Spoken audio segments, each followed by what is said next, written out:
Fishing Obsessed Podcast. We'll be sitting down with a fresh guest each week.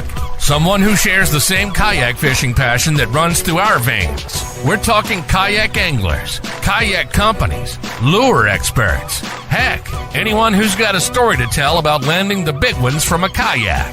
We're setting our sights on becoming the #1 kayak fishing podcast in the world. You'll get a chuckle, a grin, and hey, maybe even a belly laugh. Because we believe in the power of humor. But above all, we're here to educate and inspire. So, whether you're a seasoned kayak angler or just dipping your toes into this exhilarating world, join us on the Kayak Fishing Obsessed Podcast. It's time to reel in adventure, camaraderie, and the joy of the catch. Here's your host, Darren Windle. What's up, you fish freaks? Welcome to episode number 126 of the KFO show, Kayak Fishing Obsessed, your ultimate source for all things kayak fishing. We're going to have a great show tonight. We're breaking down big bass behavior with Dan Morelli, Fishing with Morelli, what actually matters. But before we get there, I want to thank the sponsor of the show, Dark Horse Tackle, once again, coming in clutch with a perfect pairing coming out of their Dark Horse Tackle box. This guy right here, it's going to be a 1/2 ounce living rubber flipping jig from Mad Mouth Baits, bluegill color. And that perfect pairing is they also send you the trailer as well. That is going to be a baby Hogzilla. So, man, they are hooking me up. I'm excited for the spring. But yeah, right now I got ice on the water up here in Northeast Ohio. But I will be heading up to Steelhead Alley tomorrow morning. Hopefully run down some steelhead with my buddy Jake. But we'll get hopefully we will see some photos shortly, maybe even a video if we get on a mess of them. But big announcement tonight. We're just going to go ahead and freaking jump into this. I fired Seth. Just kidding. We didn't fire Seth, but Seth has some family obligations. He got some really great opportunities. I'll bring him back on the show to explain it. There's a timing issue right now, but unfortunately, Seth is no longer going to be the co-host of the KFO show. However, although Seth is fired, someone is hired, and I'm really excited about this. This has been in the works for a while, but the new co-host of the show, drum roll, please, Wyatt Hammond. What's up, guys? Dude, you're a freaking hammer. Put up 116 inches in 2.5 hours this past week. It was wild. That was insane out there. That's you're my all the time. That's the problem here. So let me show you some of this. Let me show you this. So I asked her, hey, send me those photos and tell us the story, what you feel like you want to share. We'll throw up these. Where's the photo I'm looking for? Here, this is the one. Yeah. Freaking a 23.5 followed up. That's at 12:55. Followed up with a 23.5 at 1:51. Followed up with a 23.5 at 2:43. At 22.75 and another 22.75. And this was all just in a few hours. Yep. That was mostly off of one spot out there, actually. Gosh. I saw your photo of you out there fishing. Now, yeah. I know you can take photos in all kinds of different ways. This looks like you're in the middle of the lake, but you could be pressed up right next to a dock as well. So no one really, truly knows. Are you willing to share anything about how you were able to put up 116 inches in 3 hours? That's one of the Carolina Bay lakes that we have down here in eastern North Carolina, and it's just a giant bowl. Like there's nothing out there. I could do a 360 and you could never see anything out there. It's just a giant oval shaped lake out there. The max depth is like 9 feet deep. Oh, wow. And there's just brush piles with bait fish and crappie and white perch and stuff like that around them. And those monsters just hang out on those brush piles all the time, all year round out there. Like I pulled a 25 and a 25.25 out there about a year and a half ago. I mean, there's numerous 24s come out of there. We actually sat, the guy took the picture and we actually sat on that spot and probably caught 15 fish. And the smallest we got one fish under 20 inches. Gosh, that is crazy. Wolf Walmart has got a question here. Can we run the MC Hammer song every time Wyatt rolls in? I think he should have like a what they call a theme song every time he comes on. I love it. Roy Jones, fantastic catches. Yep. Woo! Hammer. That's where I kind of do my practicing out there for any of the tournaments and stuff like that I've got going on. If I know, like I know I'm going down to Florida. I'm going out to Kissimmee here later, so I was throwing my gold stuff, my gold chatterbaits, things like that, kind of practicing for Kissimmee. So I kind of go out there and kind of take whatever lures I think I might be using and just kind of get the hang of them out there. So was it chatterbaits, or you go to your tried and true jig down there? Chatterbaits, rattle trap. I mean, I just wanted to kind of get the hang of that stuff that I think I'm going to be using down in Florida. So it's kind of that pre-practice time where I'm going out there, and that's that studying that I'm trying to do. We all kind of hate you at the same time, love you. This is the reason, to be honest with you. I'm like, hey, why it's got to be the new co-host. One, because I need to study him for the next year. Everything that comes out of his mouth, man. You can put up the fish, man. So I look forward to learning from you. Hopefully, it's exciting for everybody else who's listening in. I'm not going to go through all your accolades. We had you on the show. If you haven't listened to that show we had Wyatt on probably a month ago, you need to head back to that show. That is a must listen. So if you're just hopping in here and you missed that one, do a little reverse, head back about 4 or 5 episodes and listen into that. And so let me see. Johnny Bennett. Johnny Bennett said he beat my PB 5 times in 3 hours. Yeah. Fur fishing says, for me and Darren, we don't get fish that big up here in Ohio. No, like the bottom of your list, the 22.75 is like the upper echelon of how big they get up here up north. So trying to get some people to come out there with me. Well, I don't have to. I'm just gonna have to come down. I'm full time now. I have rods. I know. I had Keith out there, the guy that took the picture. He was like, I kind of got mixed emotions at the end of the day. He's like, I caught 102 inches, which is awesome, but then I also got beat by 14 inches. I love it. Roy Jones says that lake is off limits for the KBF Southeastern Regional Championships. Jake Cook's just jealous that you have open water. I hear you there, Jake. I love it. All right, folks. Wyatt's the new co-host. Let's get this party started tonight. We're going to be talking about breaking down a big bass behavior. I think Wyatt's done a really great job of kicking us off there. But let's go ahead and bring our guest on tonight, Dan Morelli with Morelli Fishing with Morelli. That's how you got your YouTube, you got your Instagram. Welcome to the show, brother. How you doing? Good. How you guys doing? I appreciate you having me. No, it's good. It's good. You're a hammer out there, Wyatt. Gosh, appreciate it, huge, man. It's fun. I was going down and kissing me as well. I'll be there as well. So yeah. So we're trying to run into you out there. What kind of truck have you got? I'll keep an eye out for you. GMC Sierra. You'll see it. You'll see the big bass symbol on the back. So cool. The old town in the back. So I'll find you. I'm sure I'll find you. You'll be around the crowd of people. Well, Dan, let's make you a little bit human before we start talking tackle and tactics and all that stuff. Tell us kind of who is Dan Morelli outside of fishing? Dan Morelli. Well, number one, he's a dad. So I see your kids' photos up behind you. Yeah, you like loud and proud, man. Yep. I got 2 kids. I'm actually kind of new in the kayak tournament scene. I've been fishing my entire life. I'm actually originally from upstate New York. Okay. So I'm by the Great Lakes area from Rochester. I'm not far from Buffalo area. So I had the Great Lakes around me. I was able to bike there as a young guy. I had the Finger Lakes, which is amazing fishing. Oh, yeah. So I grew up smallmouth fishing my whole life. Caught my first largemouth on a buzzbait, and that changed everything for me. I mean, it was just like the immediate addiction right there. And I was lucky enough to move to Florida later in life. And I mean, I came to like the best bass fishing around down here. And I'll tell you, I had a bass boat. I had a John boat, but I always come back to the little plastic boat. I love going out on the kayak. You upgraded to the kayak. I get it. I know. Everybody makes fun of me. My boat would just sit in my garage or in the storage, and I would just keep going out on the kayak. And I'm finally like, listen, I think I'm just going to get rid of that and just get a better kayak and really invest my time into that. Yeah, so I went through the progression on your Instagram. Like you see the little 10-foot Pelican, and then it goes like feel free, and then you kind of step up to the Old Town. What was the skiff in there that I saw? That looked pretty awesome. Yeah, I had a Live Water Sports skiff. If you guys have ever heard of that, so I'm in Tampa, so I'm right by the ocean. So my first thought was I want to get on the ocean. I got the skiff, started hitting the ocean a lot, but again, my heart is just always with the bass, just because I think just being from upstate New York, I'm not going to take a skiff out on the water here because if you know anything about the gators out here, that's not going to happen. There's no sides on those skiffs or anything like that.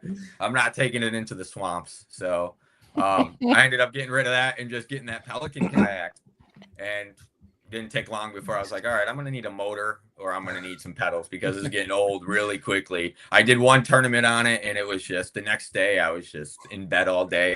I was so sore. So I went to the Feel Free actually. And that's when I got the motor guide, put the motor guide on the front.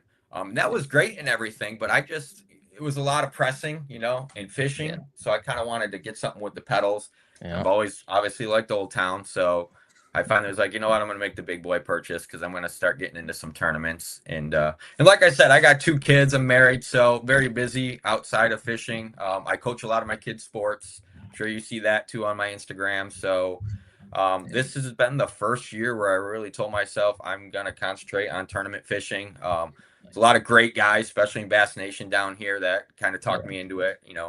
I'm in a private league as well with some guys that are hammers, and that's where I kind of cut my teeth at tournament fishing. You did all the hard stuff, like, drop your catch board off the kayak. You got to make all those mistakes first, like before you really get into all these things. So this past year, I just really jumped into it. And as you can see from my page, I was blessed and lucky enough to win a couple wins under your belt. Yeah. 2 wins in the first season. So, I mean, it was big. So, and this past weekend, I just came in 11th for the second Bass Nation. Yeah, because the one you won was out of 40 anglers, right? 41 anglers, yep. Yeah. That was walking water, right? Yep, walking water, yep. I checked that out last year. Oh, did you? Yeah. Yeah. And you want to know something funny, Wyatt? Just like you said, talking about this big bass behavior is I caught most of my keepers, 3 of my big keepers off of one dock, all under one dock in that tournament. So, I mean, don't get Wyatt started about dock fishing. Don't get me started. It's off limits. It's off limits for this year, unfortunately, because I was looking at it. What's off limits? So walking water is off limits. It's Kissimmee, Toho. It's just the main. Yep, the main chain right now. Was it not like that last year? No, last year it was like 10 or 11, 12 lakes. I mean, it was like all kinds of stuff out there, even lakes that were kind of like quasi connected to the Kissimmee chain. Yeah. Like I think it was Jackson or something that's kind of connected-ish, but this year they made it just like where only the lakes that you can truly run to from Big Toho Marina down to Kissimmee. So I remember Seth talking last year where there was like one particular area that was producing. Is that one off limits now? I think so. I think Seth's is because is it? Because I think I know Lake Marion, where a bunch of the guys were, is off limits. Yeah. Jackson is off limits. So it's like Toho, Hatchineah, Cypress, Kissimmee, and I think there's one other one in there. Tiger, I believe. Okay, yep. Tiger. Yep. Yeah, and there's not many docks on any of those lakes. Just an FYI to everybody who's listening right now. So get used to fishing the grass right now. Yep. Well, I literally remember what Seth was doing last year at this time and how he placed so high when he was down there. So hey, if you're fishing that tournament and want to get a little juice, you got to head back about a year. Seth gave it away, and he was in second in the one year that's in. Yeah, he just came in second. Yeah, I didn't get to see him because he had to have. Funny thing is, he comes in second and he left an hour early before all of us. I'm like, come on, Seth. So we didn't even get to see him at the awards because he had it out early. But yeah, he just came in second. So. He's like, hey, if I don't get first, I'm out of here. I'm just kidding. I know, right? All the way. I'm gonna drive all over the West. Yeah. Here's a good question coming in. We'll head into a little bit of tactics here. Coming from Bass AF 817. Safe to say, bigger bass move in packs? ? I actually find the opposite, if I could say. The roamers are usually. Yeah, I feel like they're more isolated and kind of stay. Yeah, I mean it's heavy depending on like what they're like. If I mean like the ones I found last week, they were definitely around the school of white perch, like bigger bait. But for the most part, like you're gonna catch. At least I catch 1 or 2 big ones, and then that's it. Like they have staked out their area, and all the other fish have to go somewhere else. Yeah, that's what it seems to be. Those wolf packs seem to be kind of the smaller ones. Yeah. So if they're around white perch, 9 feet, so you're not. Are you locating them on side scan or down scan or live? I hit the brush piles on side scan. So I see like the structure and everything on side scan, and then I line it up with live. Like I think I watched maybe one fish eat it on live. Other than that, I'm just using to like, hey, the brush pile is that direction, so I know where to cast, as opposed to can I hitting all over the place. Now, are they right up next to the brush pile, or the big ones usually sit like further away? Hit and miss. Like really, they're just kind of a lot of times they're right up on it. The 25 I caught out there was probably like 50, 60 feet away from the brush pile, just kind of hanging out. I don't know if they're just swimming kind of from one spot to the next. They just kind of, this is mine for the day, and then the next day they're a couple hundred yards over on the next one over. But Yeah, and you got to be patient with it. I find when they're tucked up onto it, you got to sometimes, and that's kind of the advantage of being on a kayak. These boats, you're throwing at a brush pile and you're coming back. The kayak, we could kind of get kitty corner to the shore in that brush pile and throw our bait at different angles. And I think that's big when it comes to the big bass, because they didn't get big by being stupid. So they're smart. So when they see things coming at different angles, I think that could sometimes trigger a bite. But I find they really get tucked up on there, under there, especially this time of year where it's cold down here. So cold down here. Don't even talk. I know, right? Sorry. Down here. Contextualize that, please. Sorry, it was like 70 today, actually. Oh my gosh, bro, you're killing me. I know. It's funny. I was throwing top water this weekend. I'm like, man, you can't beat it down here. I can throw nothing but top waters right now. I think that's all you have is top water out there. You can't actually.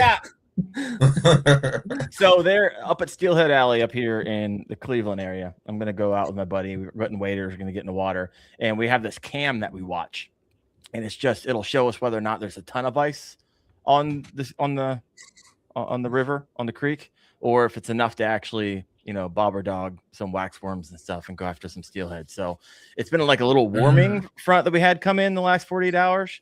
And so I think we're going to be good. But to your question, got a lot of hammers over here in the comment section actually chiming in on this, to the question, do they wolf pack? And I think the overarching answer here, Chad Hoover, nope, they do not.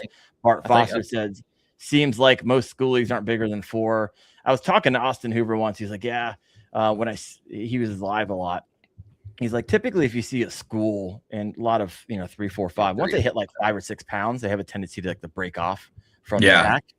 I think Florida is one of those kind of oddballs where you have all those big fish move up to spawn, right? And they'll move up into a little area as opposed to kind of just hitting the whole bank. Like you'll have this little 100-yard stretch that's just and that's right now, right? That's starting to happen right now. So those tournaments that are coming up down now, if you go bed fishing, that's how those things are going to get won, correct? Or am I wrong?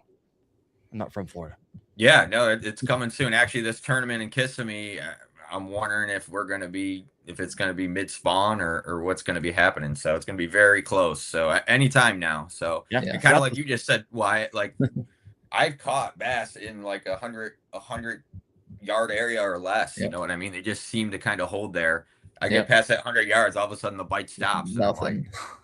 It's the thing that drives me crazy about Florida is you just go out there and I fish for 10 miles and all of a sudden you hit that one little stretch of just 100 yards. It can make your whole day. It can change everything. I love it. We have 100 on live right now. If you have not yet done so, please hit that like button. Man, I can't talk. That like button, and we'll get this. We'll keep this party going long after this podcast is over. Mark Fainer, also a hammer from New York. Big bass will wolf pack, but only with other big bass, right? If you're on a school 16s, you likely won't find 20s. Keep on rolling. So you're agreeable around the board? You guys? I agree with that. I love it. I definitely agree with that. Got it. Seth is on. Seth Taylor, what's up, fam? Got the big bass ballers on tonight. And I had someone ask earlier, Seth, since you're listening in right now, comes in from Wolf of Walmart. Seth, no, he said, are we going to have a moment of silence? Maybe some Sarah McLaughlin playing in the background, The Heart of an Angel. Maybe we do like a fundraiser for you, Seth. Send you on your way. Take my hat off for you, Seth. Yeah, a moment of 2 seconds of silence. And 3 or 4 seconds of silence for all the mallard ducks that he killed earlier in the year. All right. I did have a question here, and you kind of answered it, but you've gone through so many kayaks over the years. I think you landed on the Old Town PDL Pro, correct? Correct. Yeah. Got it. Not I was Pro, watching- just Old Town PDL. Oh, the Old Town 120. PDL. Yep. Got it. The one- yeah, What do you, 120. and do you have a bow mount on that? I do. Yep. From One Objective. Okay. Yep. Okay. And I'll be honest, I've only used it once because it gets claustrophobic with the pedals on there and then the bow mount as well. It just gets hard. So I've used it once. I plan on using it again if I got to make a big run. Actually, that Kissimmee tournament, I'm probably going to throw it on one of those days, at least the first or the second day, not sure which one. But I just find that using the Old Town just changed everything for me. I used to, like I was saying, I had the remote around my neck and I would kind of press it. I'd get a bite, I'd hook a fish, and then I'm in between, let's say, two docks or some structure. I'm trying to back out of there while fighting the fish, and I got to take my hand off the rod to press the buttons on my remote, and it was just kind of getting in the way. So now with the Old Town, I could just go in reverse. I could control it all with my feet while fighting the fish, and I'm a big structure fisherman. If I see the docks, I'm not going to just go to the end of the dock. I'm going to pick it apart. So I'm getting up in between docks, and having that movement with your legs and being able to control it has been a game changer for me. And I don't think it's an accident that I won 2 tournaments after I got into the Old Town. I won 0 without the Old Town. I got the Old Town and I got 2 wins. So I really think it helped change the way I fish, and it helps me be a little stealthier too, I think. So I could kind of get in there. Yeah. But, You don't have to sell me on a pedal drive. My gosh, I've been running one for years. Freaking love it. Have the PDL Pro. I've been running a Bonafide P127. I'm actually selling that right now. I got like people writing me like almost every day. Like, hey, this thing for sale? Yeah, I want to come look at it. And nothing. So Facebook Marketplace. I tell you what. Yeah, Facebook Market. Is this available? Yeah, it's available. I literally write in I write in it now. If you're reading this, it's available, and I won't respond to your stupid is available comment. And so it's people just don't read. Oh my gosh. Trevor Wagner, I love my Old Town PDL. Old Town crew represent from Diggs Outdoors. Bass Thumb AI. I love my Old Town PDL 120, but I don't love loading it into my truck. That thing is a tank. Yeah, it's definitely a tank, but I like it. I'm going to be honest. It was between that and the XTR for me, but I knew I would need a trailer for that. Yeah. And I didn't want to do the trailer. I got the bed extender. I kind of like the easy load in and out. I kind of, and like I told you, I used to have a bass boat. I stick with kayak fishing because I like the simpleness of kayak fishing. That's why I started doing it. And another thing that you'll see is I have 0 electronics. I don't even have a depth finder. I don't even have a fish finder on my kayak. Yeah. 0. So I like to keep it as simple as possible. I think I need one soon though. I will tell you that. But I like to keep it super, super simple. Bro, I was looking at one of your videos before the podcast, and I looked at your deck after you pulled a fish onto it, and there was like no room. You had so much. You had Red Bull cans, you had nets, you had your bow mount, you had. I was like, what in the world just happened? That's why I don't need the trolling motor. You got so much Red Bull, you just that's exactly jacked up. I got to stay active if I'm going to be kayak fishing. I love me an energy drink in the middle of summer while fishing. There's just something about it. I don't drink them a whole lot.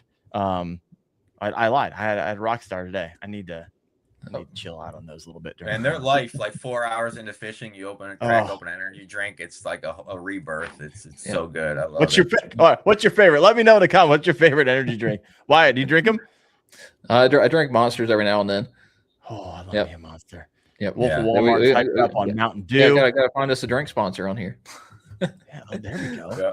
There we go. I actually thought I saw another content creator have like an energy drink sponsor. I need to go find out who that was.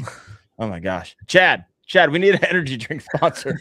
Yeah, we do. I'm gonna die early.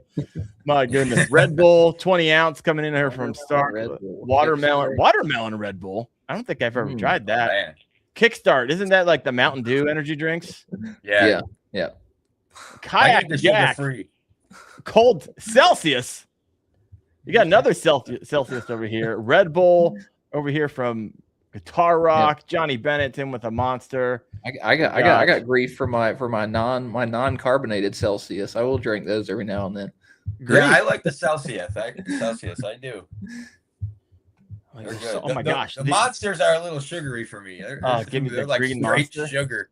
I love it. Nos. I love the Nos. They're usually cheaper and Oh yeah, they're not good. Yeah. You have Chad Hoover with Bang Purple Haze. I was down there with him. I made fun. Chad, What the word is this? A beer, Chad. He's like, it's super clean, clean energy. I was like, what are you talking about? I have no clue. Rain. I've heard of that one before. Water is my only energy drink. That doesn't sound much fun at all, Steven. I'm getting to the spot before you, Steven. I know that. I'm pedaling faster. This is crazy. Nope, just coffee for me. I'm a coffee every morning guy. I can't tell you the comment section right now. So many. So much going on. We got some money in the comment section. Stinky River Tom, my man, thank you so much. He says, Wendell, really appreciate the new fish finder content from the Striker 4 Up. Something for average Joes like me and the tournament guys. Yep. You know what?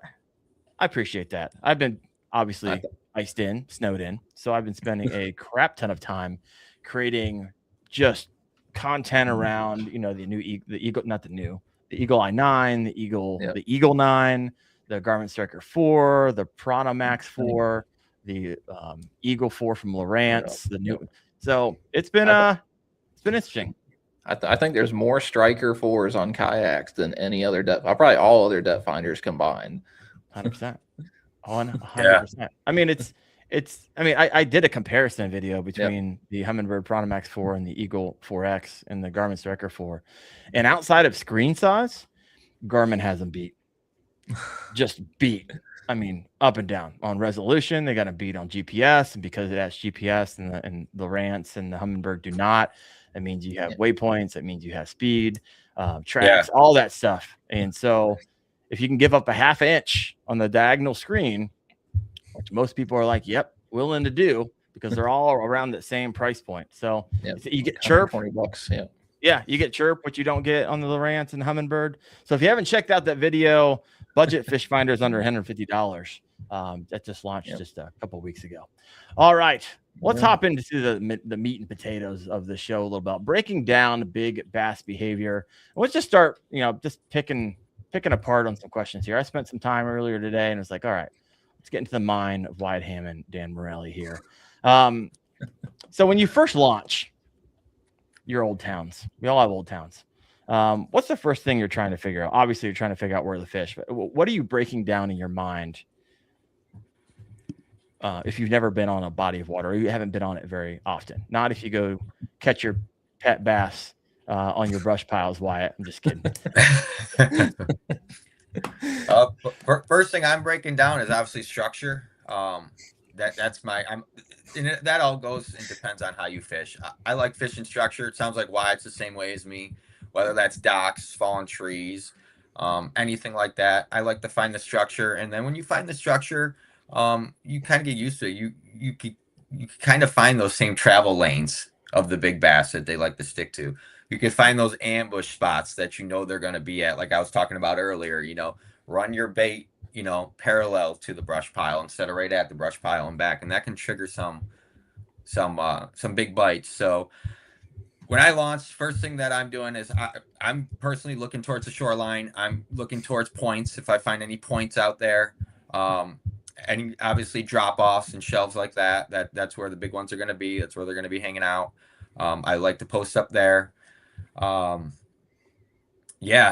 I said, finding those ambush spots and making sure you're casting during those feeding windows is a big thing. So I've noticed out here when I'm first launching out of the water that the bites actually not coming out till the sun comes up right now this time of year. So I don't know if you're dealing with that right now, Wyatt, but that seems to be what's happening down here. So once that sun comes up, the action really starts. That's when I can really get on those brush piles. That's when I'm really using that sun angle, wind direction. That's obviously when I launch. That's the first thing I'm looking for. I'm looking for that before I launch, obviously. I'm trying to hit those wind-blown banks. That's a big thing. Same with the current. That's another thing I'm looking for. I'm looking for which way that current's moving and some moving water, so how I can position my kayak. Those are some key things that I'm looking for as soon as I launch on a new body. It's so funny. You just took me back. And the more and more I have the show and the more and more I have people on who know how to fish and know how to do it proficiently. I just remember when I just first got into it, none of that crossed my mind. It was like, just get in, find a bank, and just start fishing the bank all the way. All the way around. The bank around. Just beat the bank along with the other kayak that's 200 yards ahead of you and 200 yards ahead of them, and everyone's just fishing the same spot and doing the merry-go-round thing. But man, it's been really interesting over the past just, I guess, 2.5, almost 3 years. The podcast has been alive, and if you've been here from the beginning, and let me know in the comment section, have you been with the KFO show since the beginning? And if you have, I just know through talking with hammers, like I know how it's done now, right? It's not a secret, right? It's stringent map study for those who typically will end up always finishing in the top 5. It's an insane amount of map study, which I think it's funny because someone in the comment section said Wyatt gains his energy from map research. He spends 72 hours on maps and 24 hours doom scrolling. But it's a map study, watching videos, 100%. Looking at. So I know I asked you, what do you do when you get on the water? What do you do pre-water? Like, what are your things? You're like, okay, you're prepping for a tournament, and I'm really curious. Do you utilize AI in any way? Me? Dan, actually, what's funny is recently I have kind of used some AI actually for the Arbuckle Walk-in Water tournament. I will say I went on ChatGPT and one cool thing about that tournament, and you had 4 lakes to pick from. So all those lakes kind of offered something different. I've only fished 2 of those lakes. So 2 of the lakes I had no idea anything about. So, I mean, ChatGPT is an excellent research tool that'll just gather everything around the internet. I mean, it'll pull from tournaments that people talked about that had on there and how they caught it and stuff, and pull all that information. And it definitely gave me some great information about the lake, how it fishes, some baits that might work. I will tell you that none of those ways worked in there. Like, what were you punching what's the it? prompts? That's my next question. I'm literally like, hey, what are the prompts you're putting in there? My prompt was, it was as simple as this. I have a kayak bass fishing tournament on December 13th and I can be on Lake Walk-in Water, Lake Arbuckle. Which one is going to be the winning lake? And it will literally tell you. It'll say, this will be the winning lake, this is why, and this is the bait that you will use. None of that worked, but I will tell you that a little bit of it worked. Let me tell you what didn't work. What didn't work was the bait that it suggested me to use. I did not use. It said a black and blue jig, and I throw jigs, but I'm not huge on the jig. Did not catch a fish on the jig that day. It said that was going to be the winning bait. I don't think anybody in the top 3 caught a fish on a jig or a keeper fish on the jig. But I will tell you, I was between Lake Arbuckle and I was between Lake Walk-in Water. And it wasn't until like Thursday night I made that decision because, like we just talked about, I was living on Google Maps. I mean, that whole week I was just looking at everything on each lake. What catered to the best of the way I fish personally. That's what you got to look at. Which way do you fish? Which lake's going to be the best for you? And I did type in ChatGPT, which one, Arbuckle or Walk-in Water? Which one do I got a better chance on? And it said Walk-in Water. And I'm not going to say that's why I made my decision, but it's one of those things where I just need somebody to talk me into it real quick, and then I'll do somebody it. Or a robot. Or a robot. Yeah. So the robot talked me into it. I saw more docks at Walk-in Water, so I'm like, yeah, we're going to go with the robot. Anybody else in the comment section, do you utilize ChatGPT in any way before you're heading out to a body of water? I'm just curious, and let me know what you prompt. They banned drones and bass. We're going to ban ChatGPT next. I know, right? I saw that drone thing. Oh my gosh. Wolf of Walmart. Hey, ChatGPT, where are the ditch pickles at? Ask it. I would love to see what it says. I use ChatGPT and AI for a lot when it comes to content creation, but man, I have not yet. But Seth was on the show and he's like, hey, I utilize as part of all the things I go through before a tournament. And he's one of the guys that finishes. That's one of the ways, but he prompts in different ways. He's looking at like standings and where the fish were caught in the lake and all that. It's crazy. It's really cool because once you write that prompt in at the bottom, after it gives you that information, it'll ask you things like that. It'll say, hey, do you want to know the locations where to start first? It'll even say, can I offer you a full game plan for that day? And I mean, it will give it to you. So, I mean, I think I'm not going to say it's stupid to not, but it's one of those resources where it's there for you. It's on the internet. It's free. If you want to, add something to your tool belt, I don't see why not use it. I mean, it's great. Yeah. So. Seth? Oh, not Seth. Oh my gosh. Wyatt. I fired Seth. How about you? I don't know if I asked you this when you were on the show. Do you utilize AI in any way? I'm not using AI. I'll say that. I think the closest thing is the hummingbirds, where I have Smart Strike on the hummingbirds. All right, and explain to everybody what Smart Strike is before. So Smart Strike on the Hummingbird units, and it comes available with the map cards for the that you put in there. Is I can put in the prompts of I'm fishing this lake, I'm fishing this section of the lake, I'm fishing for largemouth bass.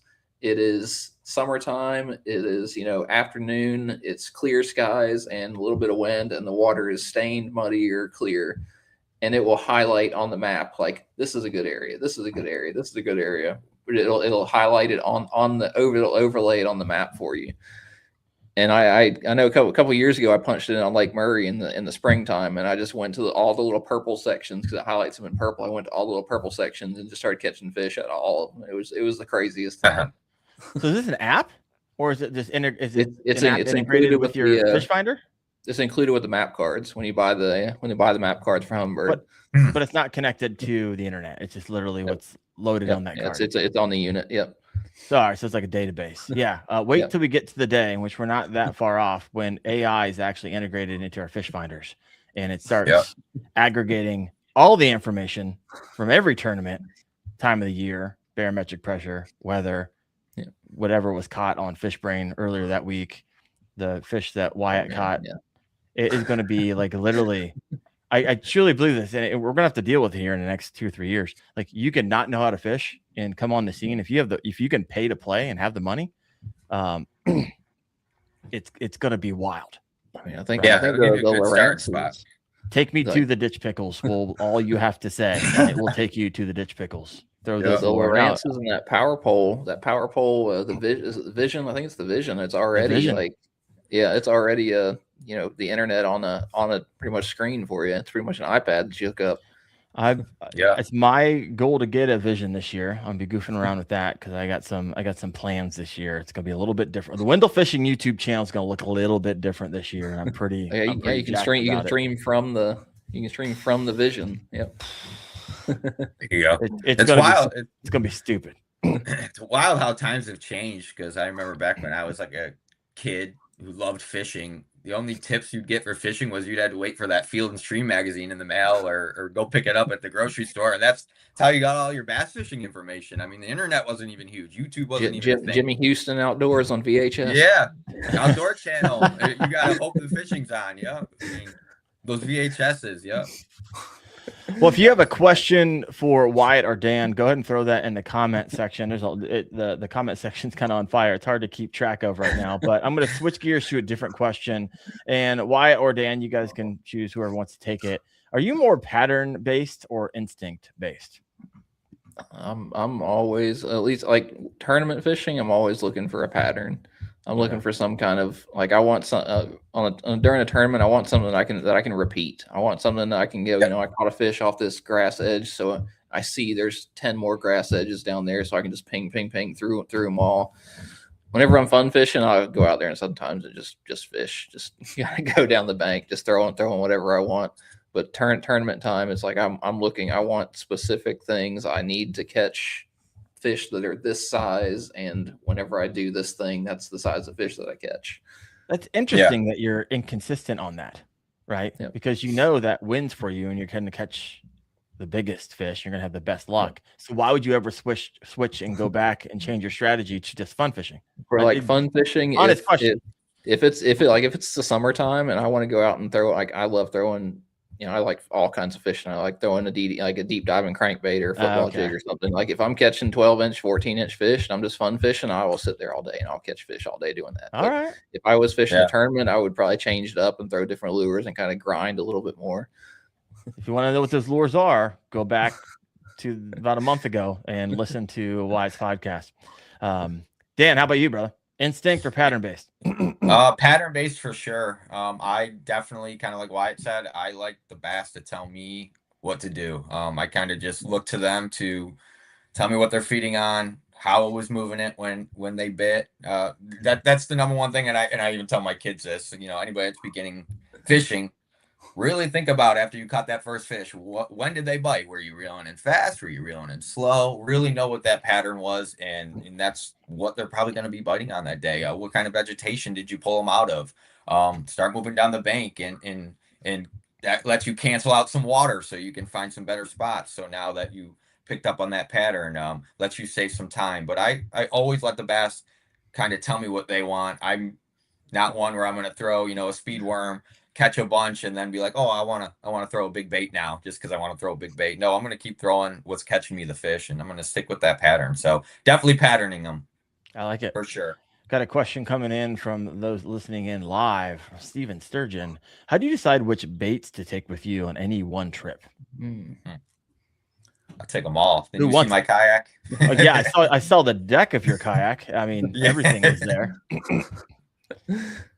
And mine is just like just doing the research, just doing a little so. I mean, I've got the Kissimmee stuff right now, so I've got it rigged up right now. Gold chatterbait, gold rattle trap. I'm gonna have the swimming worm tied on. I'll get the punch stuff rigged up. Like I'm doing the research before I get to the lake to kind of know where I'm gonna fish and kind of what should be the primary patterns and stuff in that area, and then I'll carry just a handful of random stuff as well, just in case I need to change it up, give me some options. And then as the days go on, I'll kind of narrow it down. Like I've got a ton of tackle in the truck.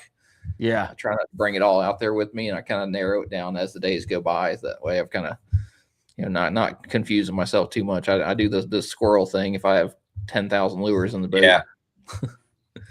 Yep. Got to do what works. I kind of, it all depends on where I'm going, obviously. I mean, sometimes I bring different stuff for lakes that are 2 miles away from one lake. It just sometimes down here in Florida, they like different stuff. So definitely depends on where I'm going. Kind of like what Wyatt said, though, if I know they like something certain, I'm not going to waste my time. I'm going to keep exactly on the boat what works. And I'm not going to try to start throwing things just because we're all fishermen. We all like to just throw things because they're fun to throw and they're cool baits that we like. Heck yeah. We get caught up in that a lot sometimes, I think, and we got to remember, especially on tournament days, we got to remember, if it's not broke, don't fix it. Let's bring out what works and get the job done. I think I fall in the line of fun fishing, right? I don't really, I'll pick up on patterns because I fish same lakes around here from time to time, but as a content creator primarily, and, secondarily, even further down the list, a tournament or 2 or 3 throughout the year. I just love rolling through baits, learning a new bait, teaching the video on that new bait, and then moving on to my next unconfidence bait, and having fun with it that way.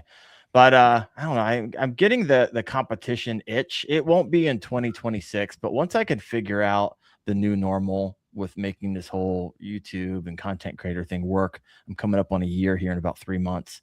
Once I feel a little bit more comfortable, and have some money to donate, I think tournaments might be something I push the gas pedal down on for summer, but we'll see what happens. There you go. No, you're doing it right, Darren. You want to do it at the right time when you're confident, because that's what it's all about. It's all mental and confidence. And at the end of the day, right now, I'm like, you know what? I'm just jacked that I get to get up and do this every day. If I can just continue to do that the rest of my life, it's a win. I don't need to be a millionaire. I don't need to win. I don't need to be Wyatt and have 1 million checks and trophies behind me. I know. Or Dan or anybody else, everyone else I have on the show.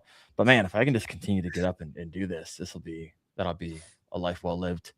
Yeah, no, I enjoy doing that too. Just like you said, I like the point you made. And this is a good tip for a lot of fishermen. If you struggle with something, like say you struggle with the drop shot or swim baits or something, go out there one day and only bring that rod and just stick it in your hands. Build confidence. Learn how to use it. I mean, that's what I did with so many things. Like when I moved down here, the chatterbait was one of those things I just never threw up in New York. So coming down here, it's bread and butter here. And I mean, I never was catching anything, but I'm watching these guys around me just slay them. So I had to just lock it in my hand, learn how to use it. And now it's one of my favorite baits, obviously. But I used to hate it. Agree. Yep. I was like, I hate the freaking chatterbait. And then you figure it out and you're like, holy crap, I love it. I love Yeah, Evo Elites. I figure out how love to use it. jackhammers. Yeah, now I just got to figure out which of my children I got to sell to buy some more. That's the thing. That's the thing. Oh my No, gosh. Justin put up the $10 ones from Japan, straight from Japan. Oh yeah, I had a Yep. few people write me after the show about it, and Yep. so what we're referring to, once again, go back and watch that Wyatt Hammond. But You want cheap there's- jackhammer? if you want cheap jack, and I'm not talking like Actual knockoff jackhammers. jackhammers, actual jackhammers for half the price. Write me an email, and I'll send you a link. All right, let's keep this party going. Oh my gosh. You gotta help me out. Why I can't follow these questions over here. Have you seen a question that people have been asking that maybe I missed that you want to take a stab at? I know a gentleman asked about the sun angles. The angles change during the position of the sun and the wind. I was absolutely. He said, do fishing angles change due to the position of the sun and the wind? So yes, absolutely. Fish don't have eyelids. They don't want to be in the sun for the most part, unless they're smallmouth bass, and they don't care, and they just want to be in 2 inches of water for no reason. But largemouth bass, they'll rotate around a piece of structure to kind of stay in the shade. Yep, So, 100%. Now you were sharing Wyatt a month ago where you were following bass out in the shadow of the dock, and as the sun was coming up, they were moving out, coming so off. like of during I guess overnight they were. I mean, even a little bit during the day, they were running shad up on the bank, just roaming the bank, free roaming the bank. And I think as the sun came up, they were going from the open bank to the walkways on the docks and using the walkways of the docks to get under the main part of the dock. Mm-hmm. Just kind of riding that shade line back. So they're nice. They're up there super shallow whenever it's dark out, and they can ambush everything. And then as that sun comes up, they kind of use that walkway, and they can still ambush while going to the darkest part of that dock. It's usually the deepest part of the dock. That's why you gotta skip. All right. Yeah. Other question for you guys. What have you found in fishing with others that anglers misunderstand most about big bass behavior? Like, what are some mistakes you're like, I see it all the time.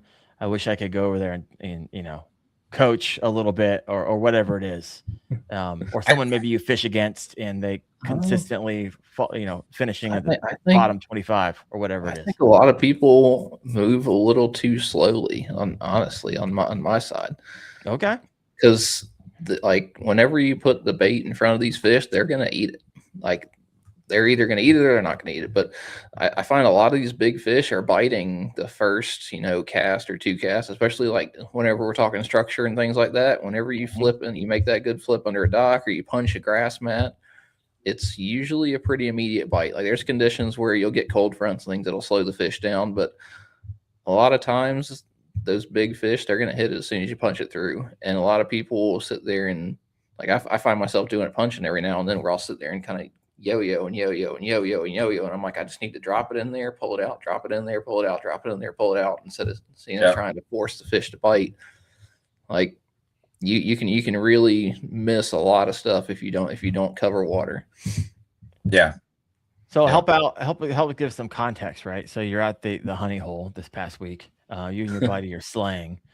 Did you just stay on them because they just kept consistently biting for 2.5 hours? I mean, so that's not a great. It's usually like the first 2 or 3 casts, and they've got it. Like it's you can go through each one, and I mean, like within the first 2 or 3 casts, you're catching a 20 plus, and you can sit there and throw something, a shaky head or something slow, and you can mine out a couple more fish. But the biggest ones usually end up being the first one to bite. All right. Yeah, I definitely agree with that, and I agree with that, and I think patience is a big thing too. Like I said, that one tournament, I caught 2 of my biggest fish right off the same dock. And the funny thing is I hit that dock earlier in the day, and there was nothing there. Moved a couple docks down, then I came back, and that's when I pulled them both off. And one thing about structure and these big fish is, kind of like you said, Wyatt, like if that cast, I noticed you said if that cast is right, that's a good skip, you're going to catch them. That's the key, though. If it's a good skip, don't just cast at the end of the dock and just, okay, no bite, not there, moving to the next one. I like to pick a dock apart. My favorite part of a dock, if we're talking structured docks, is like you got a long dock and there's like that middle part, like right before it goes to the walkway that connects to their yard. It's usually a bigger, more shadowy area. And I usually will try to get up to the side of that dock and skip in there. And that's usually where I will find the bigger bass, with a little bit of patience and getting into those harder to cast spots for sure has helped me catch the bigger bass. So that's the beauty everybody's of going kayaks, by. right? Most boats don't want to get in there, move, turn around, back it up. Kayaks, it's easy. You kind of you can move around, you can cut, you can move your vessel around faster. And so because of that, you guys see bass boats, they come up, they skip under there, nope, move on, and they stay on the outside, right? That's the beauty of being a kayak angler. You can get up there, go around it, turn around, go to the other side, flip around. You can cut the angles. That's why I never have any problem going behind a bass boat when it comes to dock fishing. I'll go behind them and be just fine. There's nothing better than catching a bass behind a bass boat. Nothing better. You're like, I hope that thing jumps out of the water and makes the thrashiest sound known to man. You're hooting and hollering, start yelling, splashing around, screaming, just to make it turns around and looks. You're like, okay, I'm good. I'm good. Yep. I do have a question. I wanted to ask this to you guys. So, I had freaking the Fluke Master on, and he was talking about in the tournament that he was fishing, and that he would, fish a dock, like 13 docks. He'd turn around, rotate, and the dock would recharge. And I've heard of this before, but in your opinion and in your studies and all the fishing both of you have done, how long does it take typically for a dock to recharge? And what does quantify and qualify recharge? That one's dependent on for me. Like I know whenever I fish Gunnersville, I went back through a couple of them and I didn't catch anything that day, but the next day I caught fish off of them. And I don't know if it was just, there's 10 fish under there, you catch one and they all kind of scatter and they don't come back for a couple of hours, or honestly couldn't tell you on that one. Really? Yeah. You haven't noticed any method to the madness? It's just, you got to try it out. I mean, except for like when it's pre-spawn and stuff and they're, actively like coming up to spawn and things, and you got kind of fish filtering in throughout the day. Yeah. I mean, I will notice every now and then if the fish bites and you feel them bite it and they run off with it. There's usually more fish under there because they're trying to take it away from other fish. Yeah, it's when they wrap you around the dock poles. Yep. Oh my gosh. Yep. All right. That'll kind of tell you, hey, there's more under there. Maybe I can come back a little bit later, just depending on how they bite it and how they move under there. But it's kind of random for me. Okay, Dan, how about you? Any thoughts there? Yeah, I've kind of cycled. It was actually funny. Just my last tournament too, I kind of hit I did hit docks a lot, and I kind of let it. I would go down the docks. I'd let it cycle about 40 minutes, and I had one dock I hit, caught a fish, went down a few docks. I would say it was 40, 45 minutes, and then I was like, well, I was catching fish down there off of that dock. Let me get back down to that dock, and I caught another one off of that dock, and then cast it back under there after I caught it, and nothing the rest of the day off of that dock. So it seemed like when I gave it some space for like 30, 40 minutes, it did kind of get activity back again. And I've had that happen at one of my local lakes that I like to take my son to, because it's just, they live under these docks. It's like so easy to catch them. And that's what we find. We'll hit a bunch of docks, and then by the time we're done, it's about an hour. We'll come back and we'll hit them again. And they kind of seem to reload under those docks. I don't know what the rhyme or reason is for that. I do believe the dirtier the fight, the more they won't be there. So if you have a fight where they're wrapping you around pillars and they're splashing under the dock and you got your kayak half under the dock because they're pulling you, probably not going to catch one in a while. But, that's another reason I love that Old Town. As soon as I get them hooked up, I start cutting backwards and I make that fight away from the dock as far as I can, so I can not spook anything else. So, Wyatt, do you can pedal drive? No, I've got the autopilot. Got it. I remember one of your shorts came up in my feed. You're literally like inside someone's dock, pitching the inside, like you're literally in it. Like they could have opened the door and you would have been like right where they both should have been. You guys have any like dock carrying experiences? Never. I haven't yet. I haven't. Really? No, I have not yet. I'm waiting for it. I've like something, and if I see people like on their dock and stuff, I don't hit that dock. Sure, you just skip the dock, right? Yeah, but I don't usually fish that slow through them. Yeah, I mean, I've never Have you figured out in your mind what you would say? I know what I'm going to do. Guaranteed. Here, you're going to power pole down, hit spot lock, and sit there. No, I'm not going to say a word. Just gonna keep fishing. I'm just going to literally just say nothing and just stare at them as I continue to fish the dock. And I just see what happens. Right? Make eye contact as you skip Make eye the whole time. Just keep on skipping and just not say anything. And everyone else says something. Like, what would you do if you're like yelling at an angler? I'm just trying to imagine. Like, I'm Karen. I'm running down. I'm fishing this dock. Blah blah blah blah blah. And they just don't say anything. You're catching my pet fish. Yeah, I don't ever understand it, but I mean, the problem is they come out and they see those fishermen that make us look bad, that are skipping under there and tangling around all their stuff and then just cutting their line. So I'm sure that's why they get frustrated a lot of time. But I have never had an issue. Yeah. Every time I get caught on there, though, I'm always like looking up there, making sure they're not watching.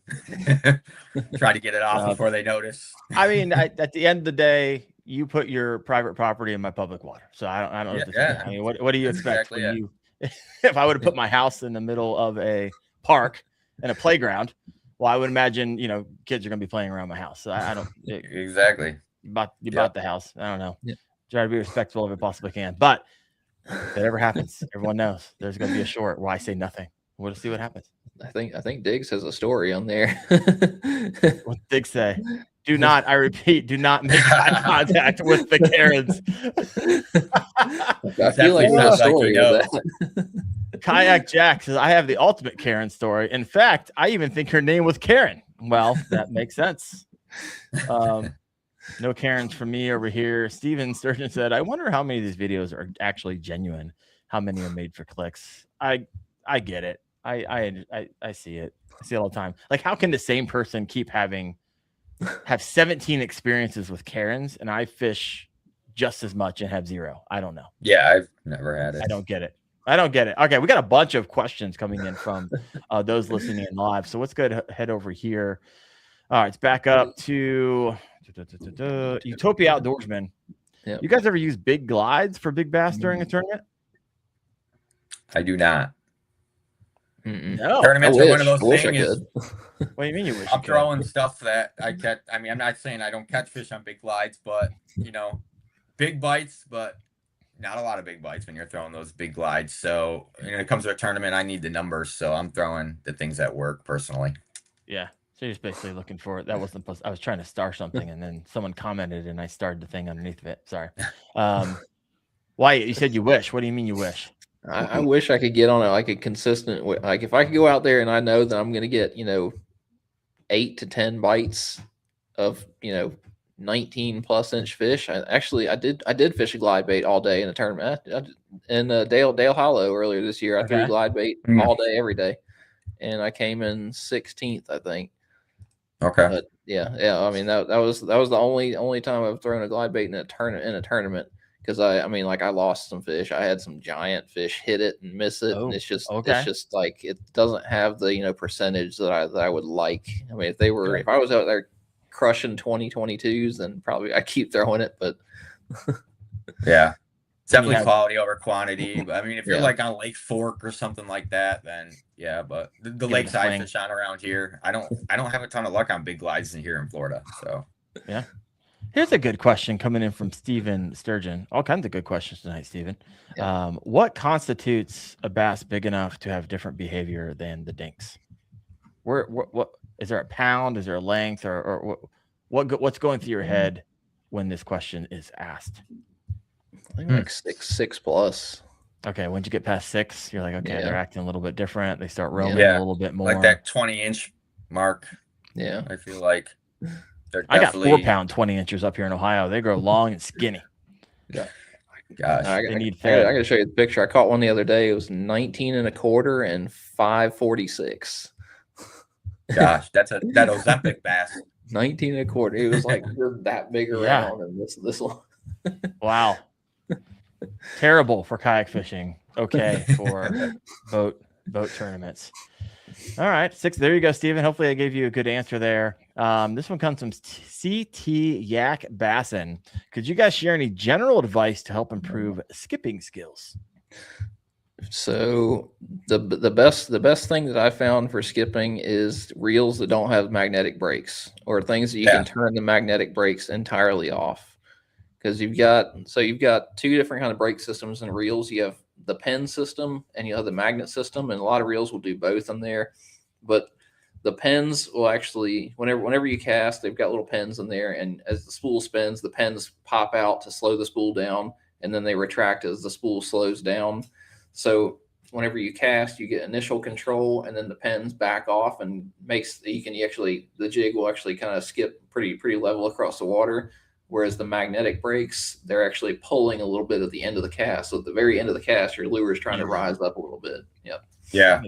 Yeah. Centrifugal against. Yep. And then turning those brakes and everything down pretty low, like not off, but pretty low. And it's a lot of thumb control. Yeah. Here's my general advice for skipping. Don't skip when you actually need to skip, right? Practice in open water. This is what's going to be wildly frustrating. You try skipping docks, you skipping underhangs, you're going to be hitting boats, you're not going to want to do it. Right. Look at the openings. Don't look at the hole. Right. 100%. Yeah. And so first get good at it by just doing it in open water. Right. So you're not going to just practice for 20 minutes, practice for 10 minutes every single time you're out, and then head over there. You're going to increase your confidence in going into it and putting it in those tiny spaces. I love on Gunnersville. I think I was talking about this recently, is on Gunnersville, no one likes you like fishing their docks, so much so. And I don't know if it's like this where you guys fish, but they'll like create all these net systems control, and 2x4s. And they'll set boards, and they got the wood that goes across. So you can't skip, or they have the cross diagonals. So you get, and so it's wild. But what I also love is a lot of times on those docks, you're like, oh, no one else is trying to get in there. So if I see a hole that barely would fit my bait, it's got to be that big. I'm like, okay, I'm trying. Like, and I don't even care if I hit it, because you like got this thing locked down like Fort Knox. If I get it in there, there's something in there that hasn't seen a bait in a while. And so I don't know. I always considered it a challenge when someone tried to lock down their dock. How about you guys?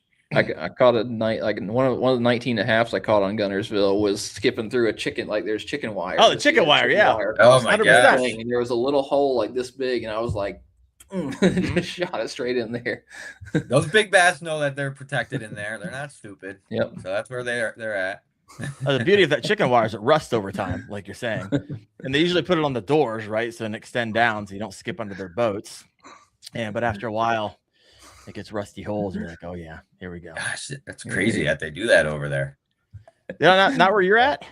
No, I've never seen any chicken wire and stuff. I definitely see them put like the boards across so you can't skip under there, but no chicken wire or anything like that actively. I've seen the people try to put the signs on their dock like private property, no trespassing, no fishing. Like they have I've seen no fishing ones before. I was like, oh my gosh.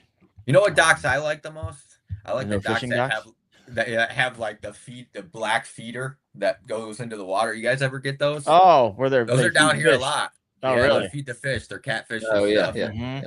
That's down here on a lot of these southern Florida lakes. And I mean, it's like catch a fish in a barrel, obviously. So. Are you laughing at Wyatt? I love Wyatt. He's like laughing at all the comments, but I'm not quite sure which comment he's laughing at. Chris is asking where we can catch big fish in Florida. Don't listen to him. Wherever you are, Chris, that's where. Yeah, let's say follow him. There you go. Love it. All right, I got some more questions coming in from those listening in live. This one's coming from Fur Fishing. How long will you guys fish with one lure before you switch to a different one? And I'm sure it's conditional, so break down what's going on in your mind. Definitely. And honestly, I'm going to be honest, before I switch a lure, I'm going to switch a color. So if I'm fishing a say just a speed worm or some type of fluke or a Senko, I'm gonna switch from green pumpkin to a jitterbug before I go switching everything completely. I've down here in Florida, not sure about you guys, color makes a very big difference sometimes. I've thrown a Senko under there that's green pumpkin and nothing, and then I've thrown jitterbug and I've caught something. So I definitely think that's a huge thing. If I'm not catching it at all on that lure, I like to keep moving. I like to keep the bait going. I'm not going to waste more than a half hour on something that's not getting any bite. Then I'm going to switch it up. So, You and say again, jitterbug? Do you mean June bug, or do you actually mean Junebug. jitterbug? I don't know why. All right, I was about to say he's like following it up with a jitterbug. Like you go to OG. Yeah, OG if top you water. if you could skip that thing under a dock. Oh my Yeah. gosh, this guy got some skills. Skipping jitterbugs. old school top water right there. But yeah, I'm always trying to change the color before I change the lure. And again, when I'm going into somewhere, I kind of am doing pre-research before I get on the water. I know what they're biting. So I kind of know what to go in there for. I'm not cycling through everything. Or if it's a brand new body of water, I know nothing about it, I am going to cycle through a bunch of stuff kind of quickly and see what they bite on. And once I find that pattern, I'm going to lock it in my hand and go from there. GPT, what color should I switch to? Exactly. Dan Morelli. Chat GPT. Yeah, tell me. I love it. Yeah. Wyatt, how about you, brother? Like there's no definite time, but like if I feel like I should have gotten a bite, like you know, if I go through and I skip a jig under 10 docks and don't get a bite, I'm gonna probably start thinking about something else. If I go, you know, if there's laydowns or anything like that, and I've fished, you know, spinnerbait past the laydowns 10 or 15 times, like there's a laydown on perfectly sitting out on a point, and no one has fished it, and I'm the first one to come up to it, and I cast 2 or 3 times, and then I go to the next one that's sitting out on a point, bring a spinnerbait by it, and nothing. Then I'm gonna start going, you know, maybe this is, you know, I'm gonna fish the best looking pieces of structure with the best lures that I can, and if it's, you know, not making sense, then it's not making sense, and something's got to change.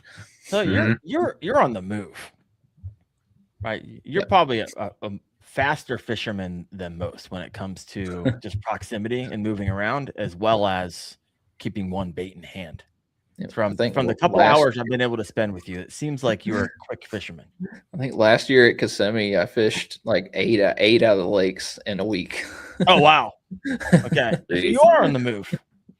So if you see Wyatt like catch something in one place, you're gonna see him an hour later, like a mile down, finding that pattern in other parts of the lake. All right, I like it. I used to be someone used to be like, oh, I pick it apart and spend time on it, and I'm slowly moving away from that. And I like this being on the move. I think it's wildly just boring sitting in one spot. That's why I like bobber fishing and stuff like that. It drives me crazy. And that's why I love bass fishing. So active. All right. Got some more questions coming in from those listening in live. Coming in from Devin Lopes 561. How do you guys fish extremely stumpy areas? So like deep water, deep stumps, shallow stumps. I mean, points. Like you gotta find the ambush areas. Like if you've got something where it's just a ton of cover, a ton of one type of cover, then you've got to find something extra. Like looking for, you know, a channel swing, or looking for somewhere just something a little bit different. Maybe there's stumps there. Maybe those stumps have lily pads or something by them. Like you need a little bit extra just to make that stand out a little bit more. All right. Now this is wild. Like as you explain that, Wyatt, literally there's a couple places on lakes around me where it's a stumpy area. It's a fairly large area. We're talking probably 100 yards, a variety of different stump fields. So they can be anywhere. And they are. However, there's also a few lily pad fields in there. And typically if you can get around those and start picking those apart, a lot of times that is the little bit of difference that you need in order to find them that day. And so good advice. Very definitely. Good advice. Dan? And trying to find the stumps by open water, I think, is sometimes key, because I know those big ones, they like to be close to be able to get right out to open water, to get away, to escape. So I like hitting the edges of stump fields. I find that sometimes to hold them, because again, they don't like to go too deep. They do, but I mean, I find them mostly kind of on the edges. They want to get out into that open water as quick as possible. If you ever notice when you hook a big fish, what's the first thing they do? They usually fly in towards open water. So that's kind of, I try to hit those edges. We get a lot of those stump fields here. Texas rig is my number one. Obviously, that's how I love to fish it. It's how I love to pick it apart. I love to feel my weight going over each stump and everything like that, because that's when you really feel that thump. There's nothing like going over a tree limb underwater and then feeling that thump. It's what I live for. Love it. Favorite lure around stump fields? What are you going to? What are you reaching to? Number one, you're like, okay, I'm in a stump field. Here we go. Shallow stuff. I like a square bill. I mean, Okay. square. Yeah. When you say I shallow, I like fish, 5-6 I fish, feet. yeah, like 4 less than 4 or 5 5. feet. Like Yep. I fish square bill a lot whenever we went to Potomac and things. I was running through all the stumps and all the wood cover around there. But yeah, something I can move a little bit. Yeah. And if I can see it, I'll throw a Texas rig or a jig to it. Deep water stuff. That's where it gets a little more like conditional shaky head stuff like that. Okay. Yeah. If I see a stump field and it's in 5 to 6 feet of water, guaranteed I'm pulling out a swim jig. Yeah. Guaranteed. 3/8 ounce. It's going to have a paddle tail, the KVD, what do they call those? The rage swimmers, and just kind of popping and pop. You do pop, straight up and pop, down, pop. or So what? are you running straight up and down, or you're running horizontal For your swim jig? Your swim jig trailer. oh, I don't think I understand your question. The Maybe I don't- trailer. I only fish it one way. Having the legs. Do you have the legs sitting flat, or do you have them sitting? Oh, it's a paddle tail. Yeah. I'm still not following you here. So maybe you know a whole lot more about fishing than I do. So I don't know. Do you know what he's talking about, Dan? I don't. I'm Okay. not sure what you mean by that. You're next level, I was trying Wyatt. to You're figure like, it out hey, myself. not everyone can catch 116 inches in 3 hours. Wyatt, we get it. I'm just kidding.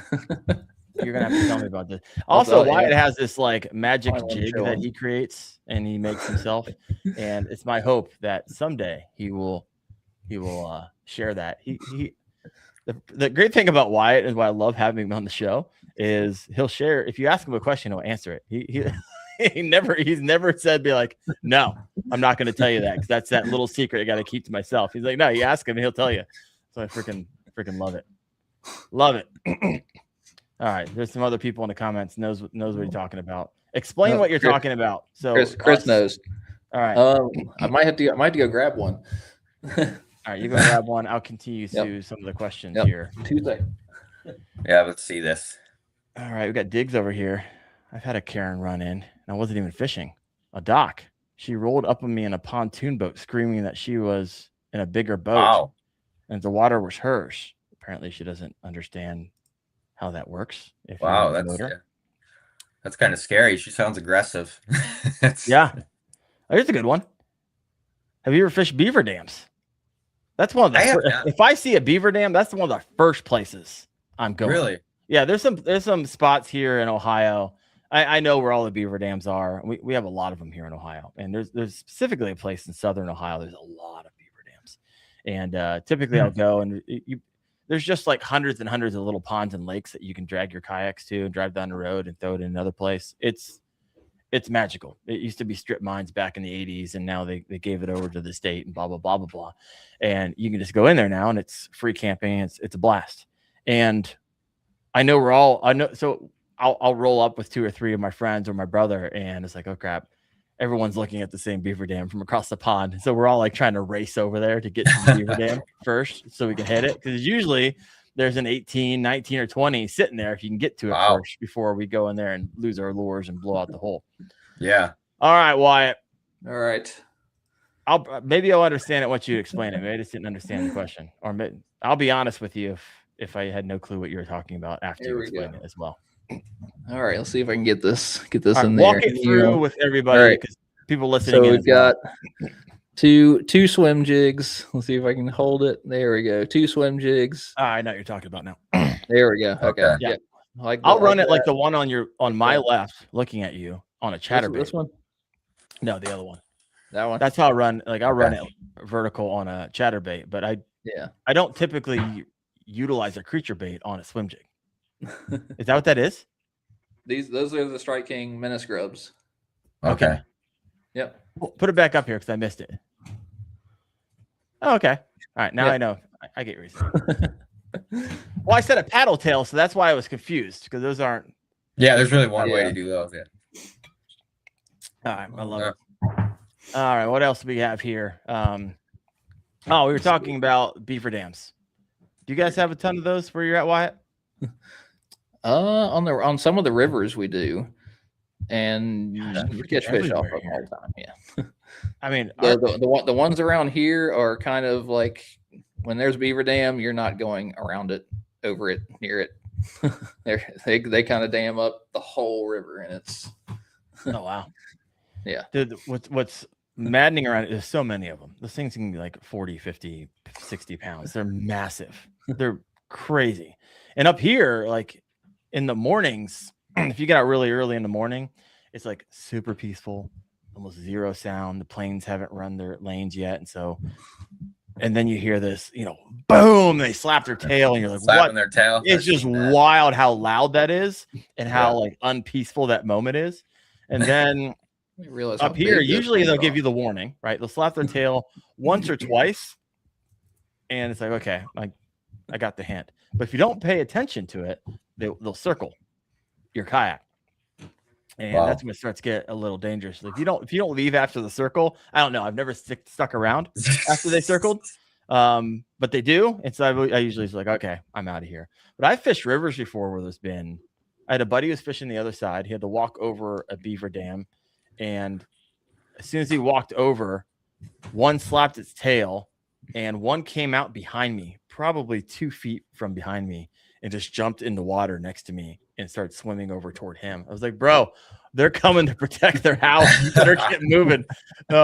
Mom and dad are not happy. Not happy. Yeah. All right, we are coming. We're gonna land this plane. I have so many questions. We're gonna have to have you on again, Dan. But it's been fun. If you have any last minute questions for Dan or for Wyatt, go ahead and throw those in the comment section. We're gonna do a rapid fire. All right, you guys ready? I got 5 questions for you. I'll kind of go back and forth. Favorite fish you've ever caught, Wyatt? Oh, favorite fish is the 25 and a quarter that I caught out of my lake. Is that your PB? I went out there. No, I didn't keep it. I got pictures of it, but I went out there the week before and I lost a fish. I lost like a 24 plus, and I told my buddy, and I was like, dude, I lost a 24 out there. He's like, nah. He's like, there's no 24s out there. And I went back out there and got the 25, and I was like, yes. He loves it more because you're able to tell your buddy you're wrong. Yeah. Because you see the eyes roll, I lost a 24 plus, and they're like, yeah, okay, sure, bro. Yeah. Yeah. Dan, favorite fish you ever caught? It's probably going to be recently in the tournament I just won. I caught a 22 and a half. I was a quarter inch away from big bass, and it pretty much took me from 5th place to 1st place to win that tournament. So come on, that's now my favorite bass ever. Yeah, the ones that when you turn a lot of money are usually your favorite bass. I like it. Exactly. Yep. One thing you never leave at home, Wyatt? Just overall everything. Yeah, on your jigs. Gotta be my jigs. Your homemade jigs. Yes. All right, I'm telling you, always. You could probably create a video on that. It would go. And 2, you could probably sell those, and it would go. I love it. Dan, how about you? Senko. I'm not leaving the house without a wacky rig. All right. Any particular? Are you Yamamoto? I'm a big Yamamoto guy. Yeah. I really like Yamamoto, so I'll spend the $7 a bag because it just works for me. $7? You guys expensive down there. I found a bag up here in Ohio. I was just at Walmart this morning. Walmart's the cheapest. The 7-packs. Yeah. Like Walmart has the 7-packs. Was it a 7-pack? That's why they're cheaper. Yeah, my gosh. Oh, okay. I didn't take a time to look at them and break down the price. At the end of the day, they're usually 80 cents a pop. Yeah. I love it. Next question. Favorite time of the year to fish, Wyatt? Oh, I like the wintertime. Really? I hate cold weather, but I like wintertime fishing because all the fish are just that. There's no one else out there. Yep. Wyatt's like today. Well, this past week for 3 hours. My favorite time of year to fish. How about you, Dan? Spring for sure. I like fishing the spawn. Okay. So I like it when they get active up by the shore. Like it. Biggest fishing pet peeve to Wyatt? Oh, mine. Probably people complaining about scoping. Oh, really? Yeah, it's kind of like I've been. Now it's just kind of like annoying. Yeah, like we've been fishing long enough. Oh, we lose them. Yep. Yeah, he's like, forget this. I'm out of here. Like I've been fishing through all the technology. I've been fishing for 20 something years. Like I've gone through the side scan is evil. It's gonna ruin fish. You spend $1,000 on your depth finder, and it's like now this is just the next thing. Oh, we lose. Oh, I'm back. Lost you for a second there. Yeah, I don't know. It's weird. All right, I got you. You say you were, last thing I caught was you were fishing through. Yeah, through all the electronics and. Yeah, like I fished through not all the electronics, but I fished through side scan whenever I had the little 5-inch screen, and then I was like, man, these guys spent $2,000 on their 9-inch screen depth finder, and they're out there cheating because they can see everything, and then this is just the next thing. Yep, next thing. Just wait till AI meets forward facing sonar. Then you're really gonna be pissed off. He'll be out there with the meta. You saw the guy with the meta out there in the live. I'm telling you, I don't think that's close. But it wouldn't surprise me if down the road they're gonna have it where you can put it on. You could still see, like out in front of you, like you would be able to see, like with your eyes. However, you're gonna have all this stuff that you can also see. And I'm telling you, that's probably. I don't think that's close, but I do think it's during our lifetime. Yeah, it's gonna be wild. All right. Dan, what do you think? Yep. Dan's gone. For those of you listening in, Dan left like 3 minutes ago. Not quite sure where he went. He's having technical difficulties. Laptop died or something along those lines. Something. So this question goes to you, Wyatt. What's one piece of advice every kayak angler should hear? Speed up. Speed up. Yep. Move it. Yep. All right. We got some. Let's head over here to the question section and finish this up here. Finding fish is the hardest part. Got a bag of Senkos for $3.50 on clearance. I would have cleared it out. Yeah. Cleared it out. I think that was you that put up the video where you went to Walmart and you just like cleared the whole. Oh yeah. Oh, what were they? What was it? I've done it a couple times, and now's the time. If you want to go to Walmart, if you want to be one of those guys, you're like, oh, I found these jerk baits from 6 cents for like $2.50. Like now, it's winter. They don't offer those in the summer. It's right now. Yeah. But yeah, when you see them, typically got to buy them all. All right. Utopia Outdoorsman's got a question for you. What's the most overhyped thing in fishing currently right now? What do you think, Wyatt? About that? BFS stuff? I don't know. You don't fish BFS? No. Never, have you ever tried it? I had a couple of the Corrado and the Zadias BFS rods for a while, and I ended up using them more for crankbaits. They made good cranking rods. Yeah. There you go. Your brother's Brandon's in here. He's proud of you, Dan, by the way. What's going on there, Brandon? Yeah. You guys, I lost internet for a second. Sorry about that. I don't know what happened. It's all right. That's the beauty of having like a co-host. Like they're there. I know, right? Yeah. If I was the only one, that would have been some crickets right there. That would have been awkward. I would have just shut down the show. See you guys next week. Right. Whole show crashed. I don't know what happened. Yeah, right. This is called from PJ Money 14. What is your PB? We'll go length and weight. I don't know my weight, but I know 23.5 is my PB. I did not have a scale that day. 23.5. So. You're in the mid sevens, probably. Yeah. Depending on average. Yeah. Wyatt. Is that 25 and a quarter? That was that one was 9. It was 940 something. Are you kidding me? Yeah. Just under 10. Come on. Yeah. I've caught a couple 24s that were 9 and a quarter, 9.5 pounds. I haven't caught it. I know years and years ago I caught one. I'm pretty sure was 10, but I didn't have a scale on it, so I haven't caught an official put on a scale 10-pounder yet. Maybe when I come down to Kissimmee. There you go. Yep. Don't forget the scale, like me. I like it. What else do we have here? Oh, this is the question you missed, I think. What's the most overhyped thing in fishing currently? What do you think, Dan? Overhyped thing in fishing recently. Man, that's kind of a hard one. I mean, I will probably just go ahead and say all the fancy new baits that everybody tries to present, each year at ICAST. There's always this was a year of the furries.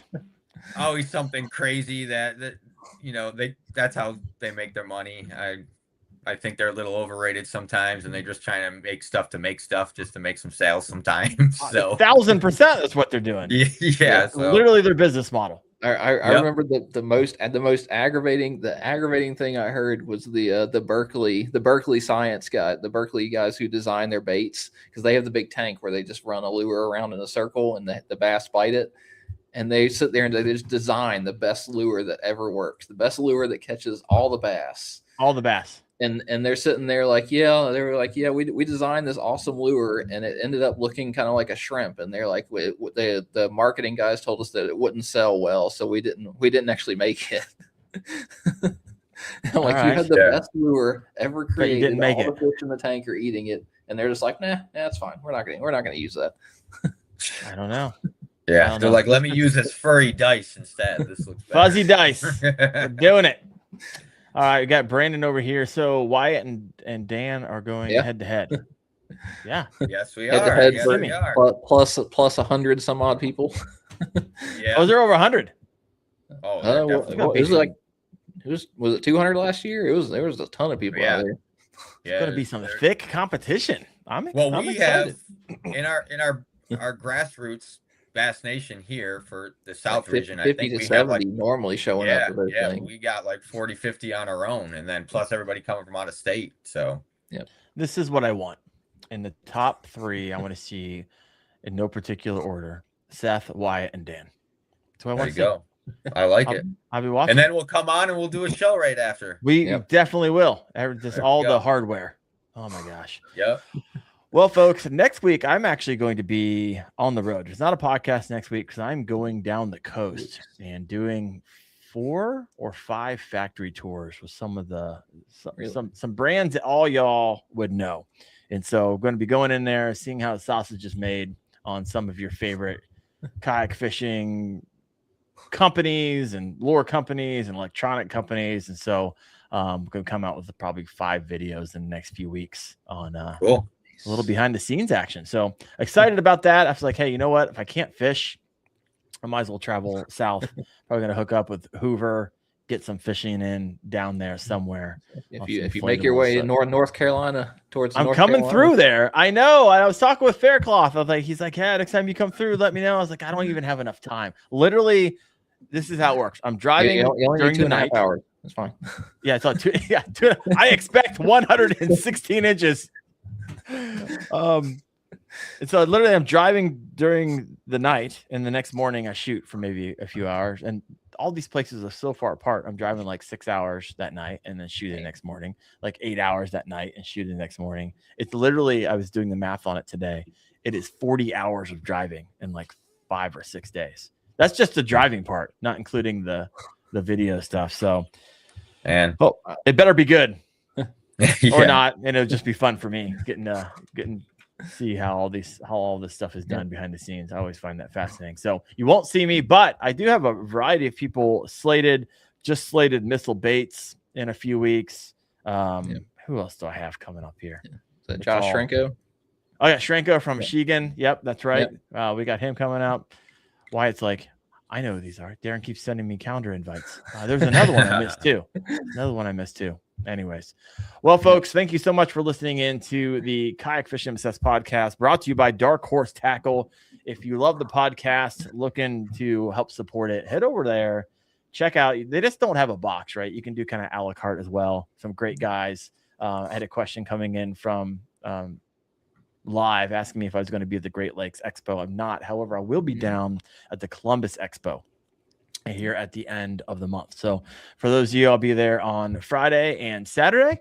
And so hopefully I'll see you there. But folks, thank you so much for listening in. I appreciate you. I'll see you in 2 weeks on the Kayak Fishing Obsessed podcast. Thank you, Wyatt. Thank you, Dan. Yes. Of course. Yep. See you guys. Thanks for having me.